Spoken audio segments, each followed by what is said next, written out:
Hello everyone, I hope you're doing well. I am here today to talk to you about the Chrysalis House, which is a domestic violence shelter in the Annapolis Valley, serving women and children who are victims of domestic violence. So today I'm going to be sharing a little bit about my background as well as the Chrysalis House.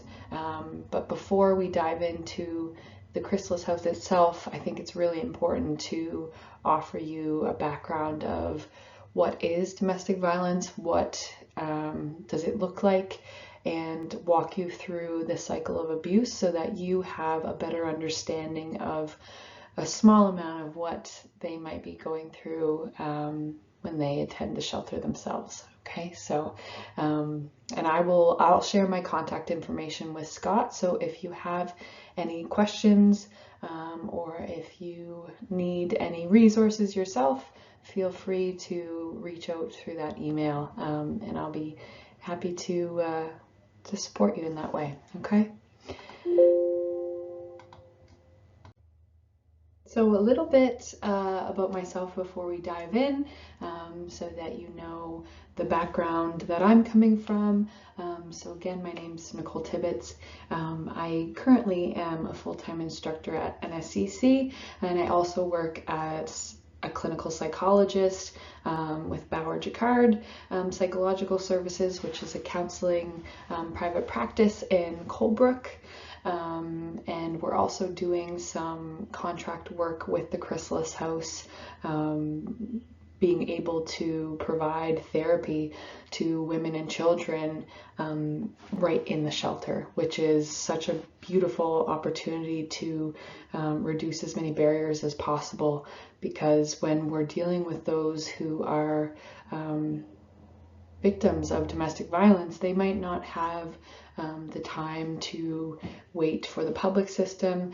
They might have never had counseling support themselves, and so I feel that it's quite an honor to be able to provide that support within the shelter so that they can have the space to explore what happened, explore their own emotions around it, and make a more grounded choice into what they hope to do moving forward. So in the past, so that you know how my lens was formed itself, I actually did teach this course at Acadia prior to Scott taking it over. So I'm really happy to be able to be back and to speak with you. I worked at the domestic violence shelter myself for about 5 years on the front line, providing, crisis support, managing the phone, managing the house itself, and those who are residing within the house. And I also have a background working in youth homes across the valley, and I worked there for about 4 years, working within various group homes, helping youth navigate that experience as well. And my clinical placement when I was at Acadia was through IWK Forensics. So I worked within the Waterville Youth Facility, as well as with IWK's ISAY program, which is the Initiative for Sexually Aggressive Youth. So that's a little bit of my background, just before we dive into the rest of it. So whenever we provide a presentation at a community level, we really want you to know what our mission is as an organization, and where we're coming from in terms of our mindset when we're providing services.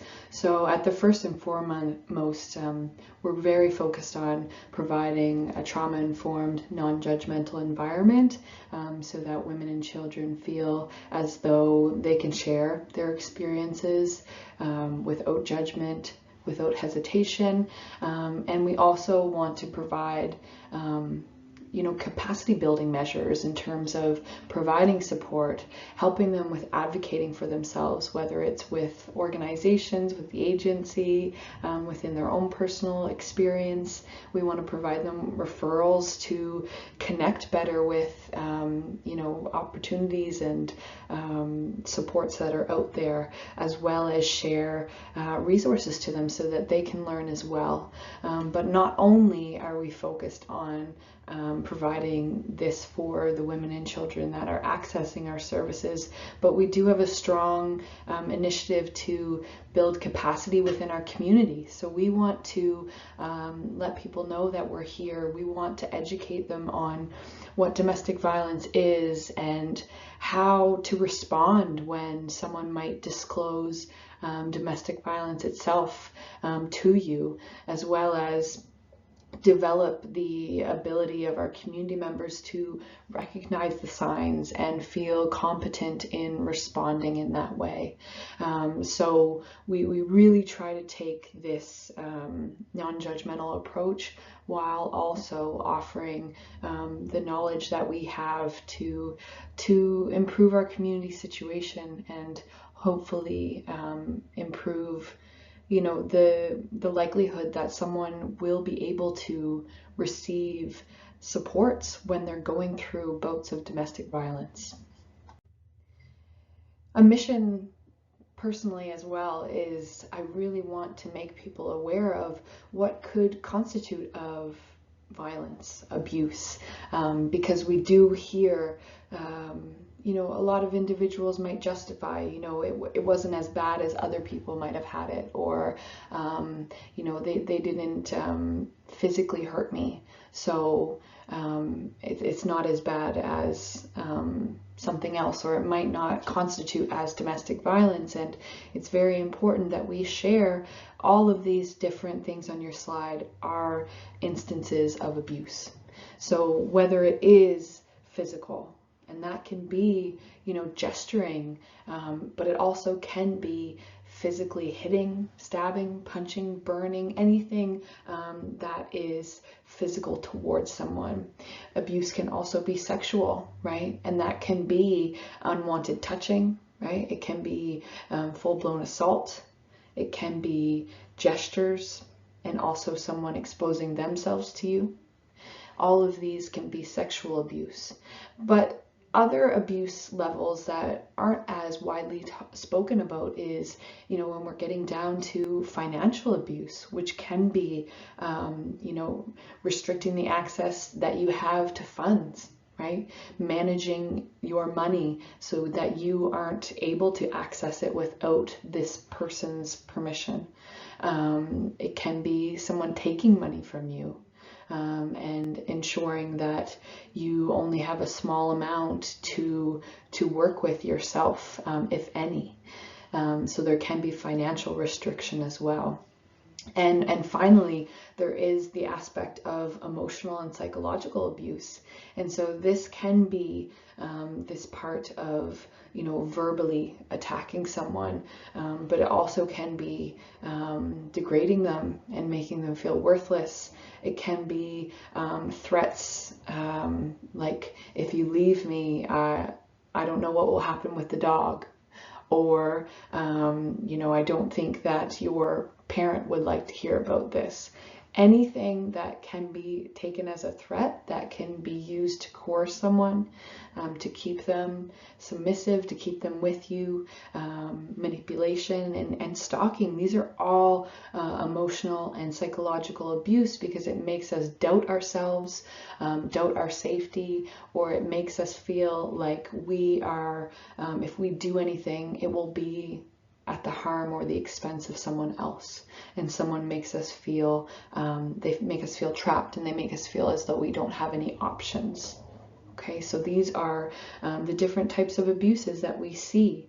And a great deal of the time, these financial, emotional, and psychological abuses, they happen before the first incident of physical or sexual abuse. And they're all equally detrimental to how we feel about ourselves. And it's important that we take these different levels of abuse as serious as a physical abuse, right? And we respond to them as such. And whenever we discuss the types of abuse that we spoke about on the previous slide, it's important to know that abuse is not normally constant. So it's not day in and day out. And it's very important to understand the cycle of violence so that we can debunk and normalize the question of why someone stays. Because there can be a lot of stigma and there can be a lot of shame if we take the perspective of why didn't they just leave? Because the decision to stay within a relationship when there's abuse going on is extremely complex. And there's a lot of environmental things that come into play, as well as individual psychological consequences of the abuse that keeps us in the relationship. So to explain this and to walk you through this, I wanted to show you the cycle of violence. And so on your slide, I think I have a laser pointer here. Okay. On your slide, we really start with this honeymoon stage. And the honeymoon stage is often described as really what might hook us into a relationship. So it can be when everything is going well and your partner is extremely sweet to you. They're meeting your needs. They are offering you compliments. They're allowing you to feel safe and secured and cared for and seen. And there aren't any red flags or concerns during this stage. So really the honeymoon stage is often described as the hook because it's giving us those experiences and those memories of a secure and supportive relationship. And as the honeymoon stage dwindles, we enter what we call this building tension stage. And this is when I think of what's been told to me in the past, building tension stage is often described as, I'm feeling like I'm walking on eggshells, or I feel like I can't do anything right, or I feel as though my partner's on edge. And we really can hear it being described as this tension within someone, where they're feeling like something's off, they're feeling like they have to be extremely mindful of what they are doing, and that their partner is not feeling as positive towards the relationship. And there can be a lot of questions of why is this happening? What changed? What went on? And when we don't have answers to the what and the why, sometimes as victims, we can put it onto ourselves as we might be at fault. We might be the result. And as this tension builds, we start to navigate down to an act of violence. Okay, and again, remember, this can be physical, sexual, financial, emotional, psychological. Any of these things can be an act of violence, right? And usually after an act of violence, we do see the abuser navigate back to the honeymoon stage, being extremely apologetic, regretting what they did, trying to make amends, trying to make it all better. And this again can hook someone back in. And so this cycle can repeat itself regularly, right? It can repeat itself quite quickly. You can go quite a long time in the honeymoon stage or the building tension stage before an act of violence occurs, or this can be a regular occurrence in your partnership. And it's important to know that in order to break this cycle, in order to leave, we need to address the barriers, right?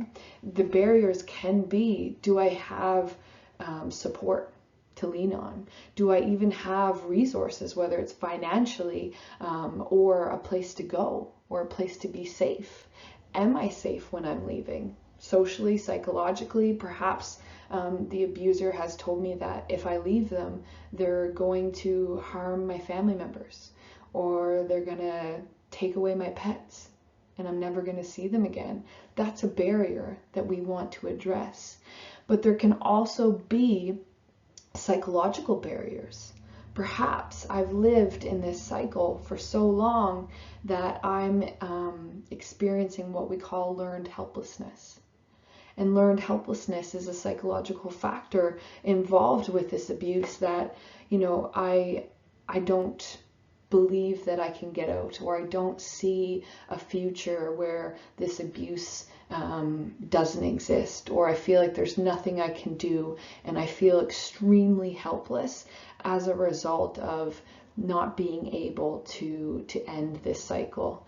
And learned helplessness can keep us within abuse because it's a psychological factor that allows us to not see a way out and grow to this place of acceptance of this might be my life. And it can be difficult as a service provider to see someone in learned helplessness and say, we can see ways out, and try to get someone to a place where they can see that too again. And there also can be, denial that occurs of it's not as bad as it seems, or they're a good person, or it wasn't that bad.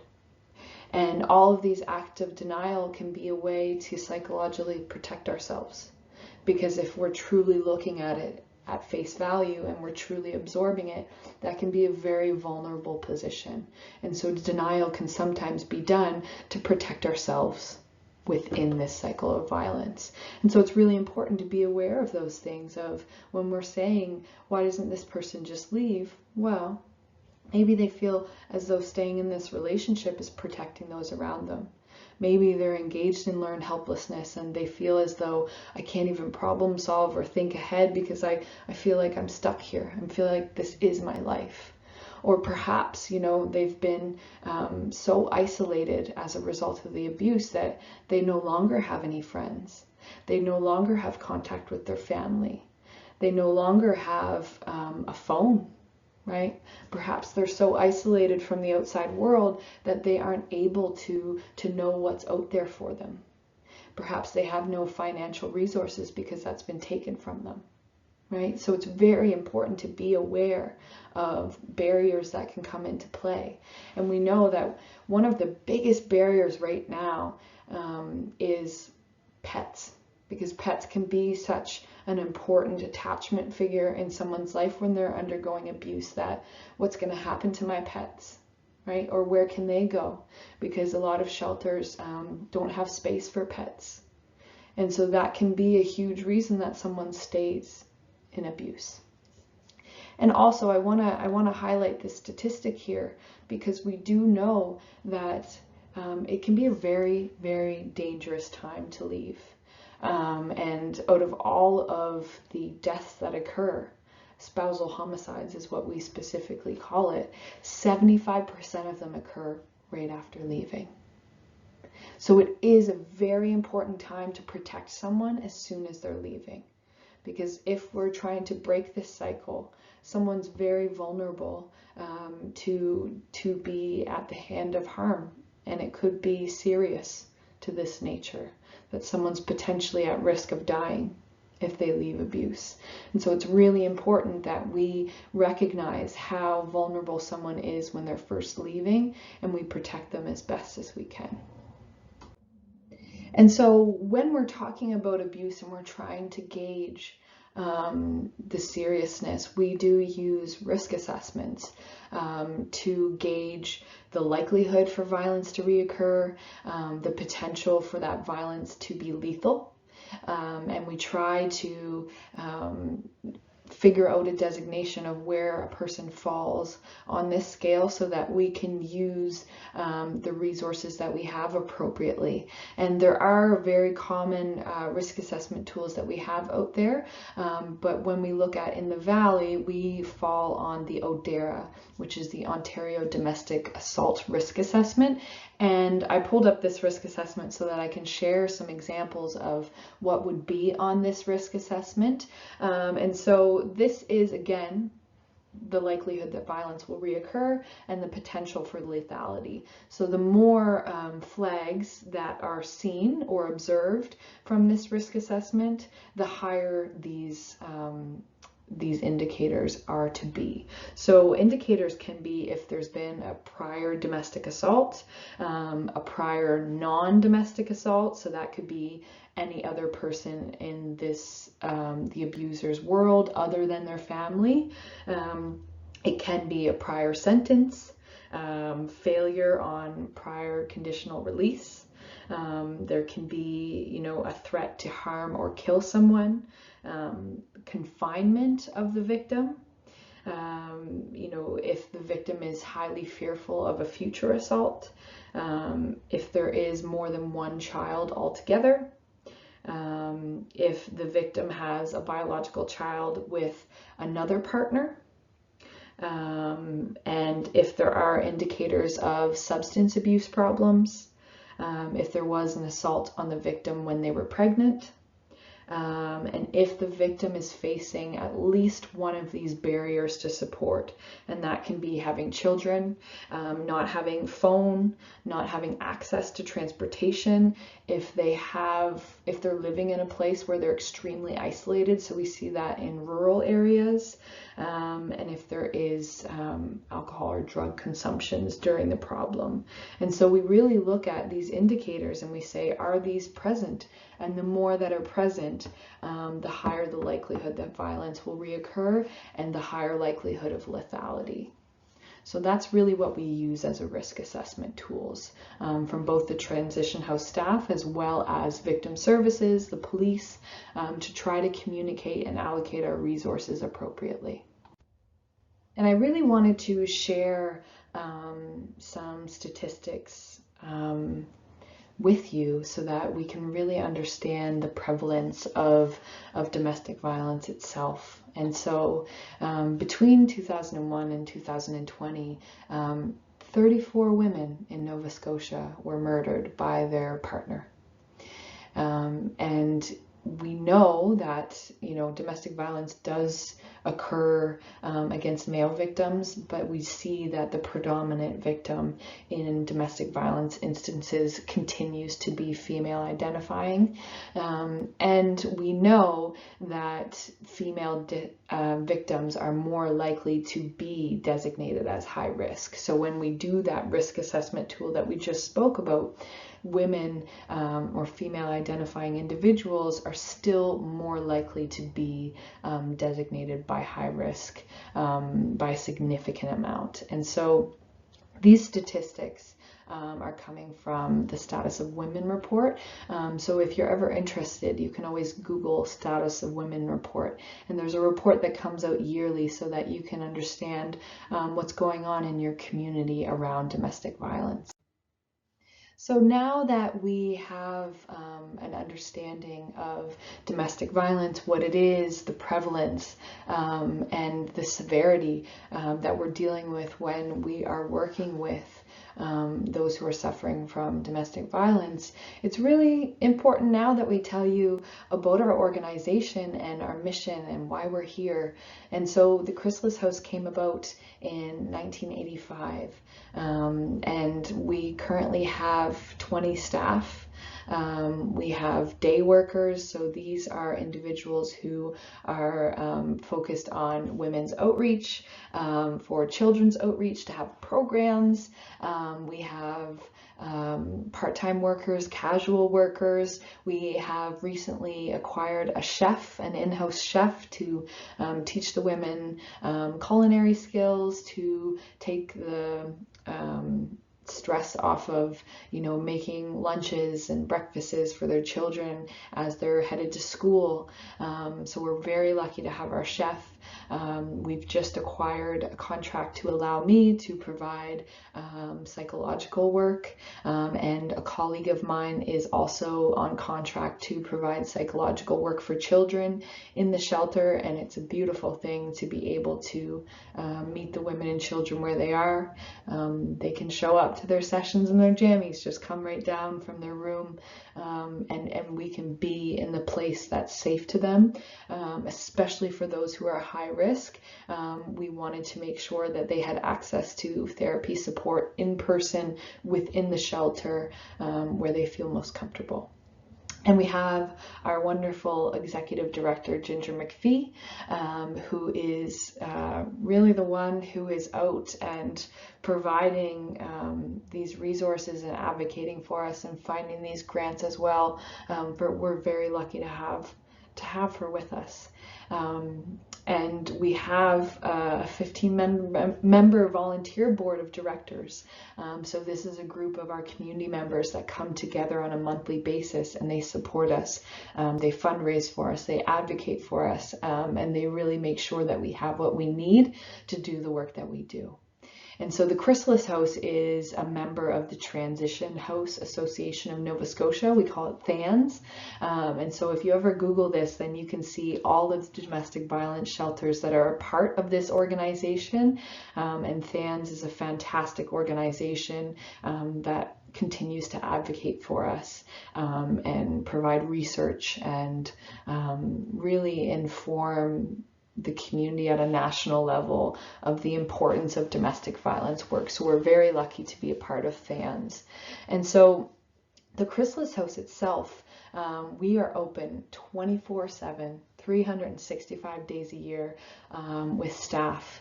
We are staffed to provide crisis support over the phone. We are staffed to provide crisis support within the home, and we have rooms available for people to flee abuse and to have a safe space to, collect themselves and decide what they choose to do next. And so we provide services to women specifically in the County of Kings, the Annapolis County, and beyond. So we can provide support for someone who needs to move to Nova Scotia to flee abuse. So as long as they're able to get here and we can support people in getting here, we're able to care for them. So we're very lucky to have this organization. And I always like people to know that, there is someone there at all times. So whether it's 3 a.m. and you just need someone to talk to, or someone you're working with needs an outlet, that is what we are here for. And so I please urge you to, let your friends know and let people that you're working with know, or even for you to know yourself, that even if you have a question or you're looking for guidance or you're wondering about domestic violence, you can always call our shelter and we're here to support you. And if someone isn't ready to give us their name, you certainly do not have to. You can remain anonymous, because our mission is just focused on sharing that knowledge and being there as a support person, so we can meet people where they're at and based off of their comfort level. So we as an organization work with female identifying individuals and their children who are at risk or who are currently experiencing domestic violence.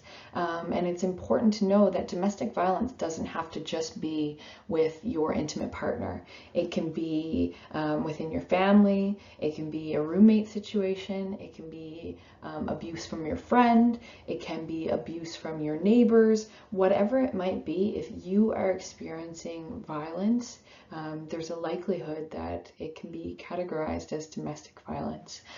And so we work with individuals who are experiencing abuse from all different backgrounds, and we welcome anyone to use our services.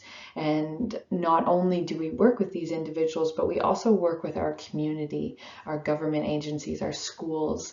So this is part of what I'm doing here today as well, is to share our resources with individuals and let people know about us, because we really want people to know that we can be a resource to support people through domestic violence. And I wanted to show you an example, and if we were together, I would show you an example of our community development. So this is a pamphlet.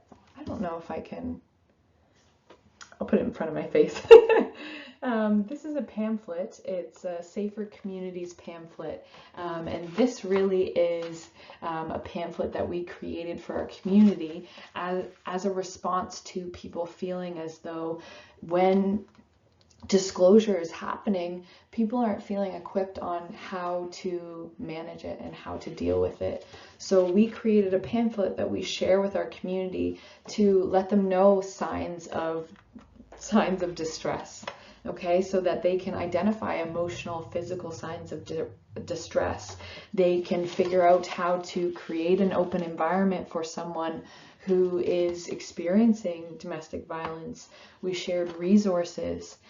So we have, 211, the mental health crisis line, the Trevor Project, the youth portal, Open Arms, Red Door, Hope for Wellness Hotline, Millbrook Family Healing Center, all of these places that we can direct people to go if they are experiencing abuse, so that people can feel better equipped on the first primary skills of supporting someone when they're disclosing abuse.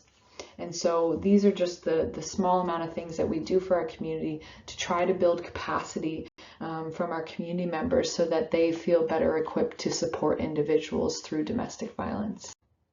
Okay.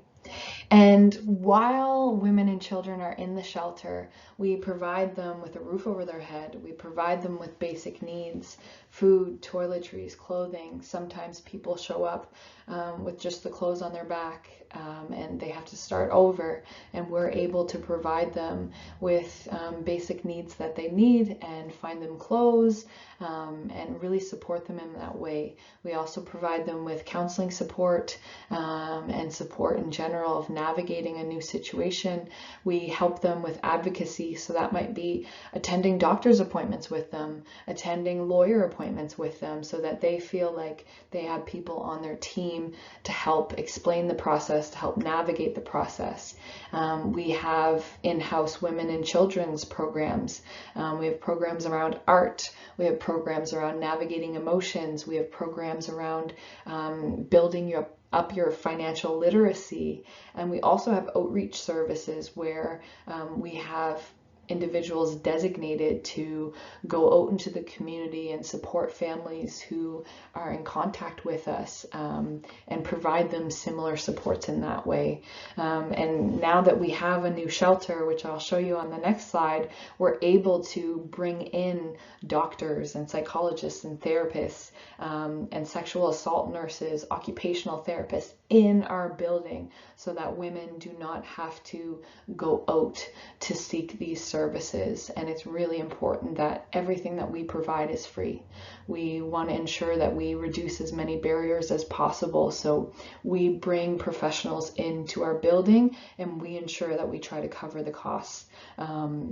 And right now, at this point in time, we are able to cover all of the costs of the professionals that we bring into the building. And that's something that we hope to continue to be able to do. So with the support of our community, we were able to move from our old shelter, which is the slide on your left, where we only had 5 bedrooms. We had a small capacity, and we weren't able to